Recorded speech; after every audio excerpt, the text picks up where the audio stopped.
大家好，我係 Maggie 啊。咁今日咧就同大家介紹一個咧男人女人都好需要嘅，咁尤其是女人啦。咁因為女人成日都會唔夠氣啦、唔夠血啦、面無血色咁。咁我哋今日介紹呢一個咧就係藍棗嚟嘅。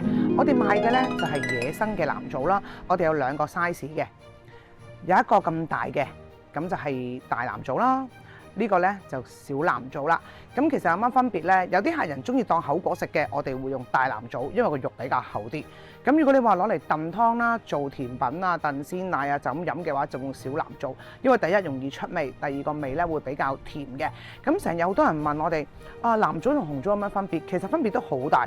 紅棗咧係生血嘅，而藍棗係養血嘅。咁如果恆常我哋唔係話大出血啊，或者經期量過多嘅話咧，我哋食咧都係食藍棗去養翻個血氣。當然啦，你平時可以藍棗、紅棗加椰棗或者蜜棗咧去焗水飲，就叫三棗茶啦。